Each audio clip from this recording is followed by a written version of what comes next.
It's PD with PHNX. Time for another Walkin and Talkin. Today we got Coyotes forward Liam O'Brien. Obi, let's start off right away with the unbelievable backhand bar down you had about a week ago. Did you know you had that in you? Yeah, no, of course. Playing minor hockey, growing up, junior, everything like that. I've scored some nice goals. So that was sick. Yeah. Like, that was unreal. Do you know you're on career pace right now for games played, goals, assists, and points? Yeah, no, it's been good. It's been nice to just, I think, stay healthy and be in the lineup and just play, have my role and play a lot of games. Let's talk about that. What is your role here with this team? Now you're becoming more of a veteran player in the league. You've been around for a long time, been at different stops, different teams. What's your role with this group? Yeah, I think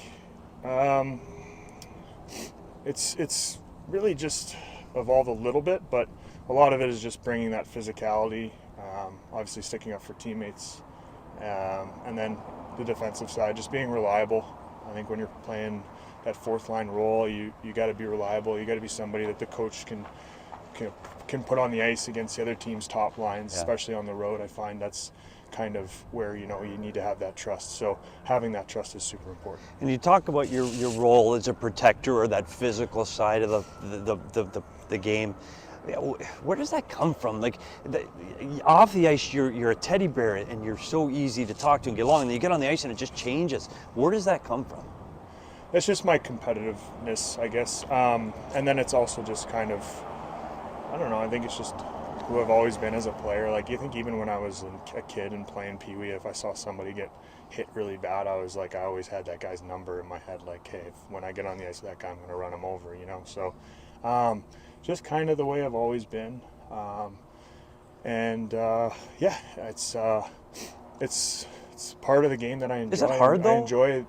Like, is it hard to be like knowing that I've never been in a fight? I know it's a big surprise to everybody. I've never been in a fight, but that doesn't look like it's easy. What's your mind space and head space in when something like that happens on the ice? It's definitely not easy. I think if you ask anybody who does it, they're not. I mean, some guys might think it's easy, but I doubt many of them think it's easy. But at the same time, I think it's a challenge. It's a challenge for me. That's how I kind of look at it going into every game. It's I know that I need to be on my toes, and I know that I need to be ready to do my job every night. 82 times, and it's a challenge. And I just kind of look to it as that, and I try to. I think it honestly gets me into the game a little bit more sometimes too. Yeah, and you see the role you're playing now. You're playing on a line with Logan Cooley. Yeah. And Logan Cooley's a guy. That's exactly what you're like. You're there to help him learn the game, be a pro, and you're there to protect him a little bit. How has it been playing with a player like Cooley, and what's the ceiling for this kid? Yeah, I mean, obviously, if you've watched him, the ceiling is super high, right? Just the way he moves and how good he is with the puck, and just his skill set's unbelievable, right? So I think it's just, for me, it's getting him the puck, one, and then two, just being kind of a protector for him, and him giving him some space to do what he does. And I think me and Zucky are trying to help him as much as possible. Yeah, having two veteran guys with him really helps him. And I want to talk about something too, and it could be a little serious, is the penalties. And right now you're number 2 in the league in penalties. Last year you were right at the top of the list in penalties in the league. How do you walk that fine line of being physical, being a protector, being the big brother out there, and not spending too much time in the penalty box? Yeah, it's tough. I mean, you gotta toe the line. Sometimes you cross it and you get home and you're like, oh, I wish I didn't cross the line. But it's tough. I think you just gotta try to. I find just take deep breaths sometimes and focus on sometimes what's most important for the team.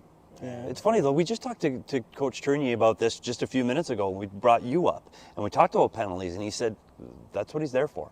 And if he takes a penalty from crossing over the line, I'm okay with that. It's the penalties that stick fouls or in the offensive zone that he doesn't like. But if you're playing your hockey, he's okay with taking those kind of penalties. Does that make you? Do you feel like playing for Bear, you're allowed to cross that line a little bit? Oh, definitely not. I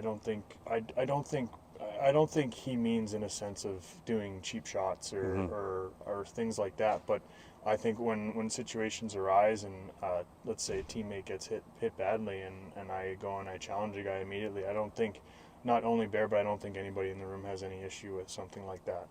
And I think even kind of what Zucks did, I don't think what he did yesterday, he came in to defend a teammate and then he backed it up, right? So that's something that I think as guys in the room, and I think our coaching staff and all the way up to the top, we respect that. So that's just part of our culture, our brotherhood, and is that real here? We talk about Coach Tournier bringing this culture of we're all in this together and we all fight for each other. Is that real?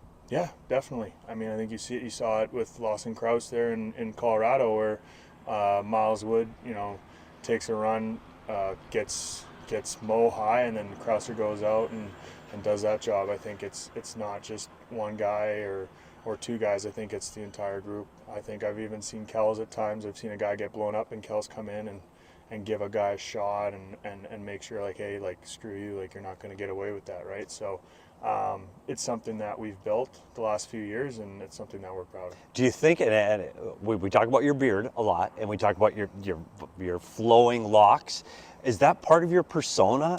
Do you think about, like, that's intimidating, isn't it? I don't think, people ask me that a lot, like, I've tried to.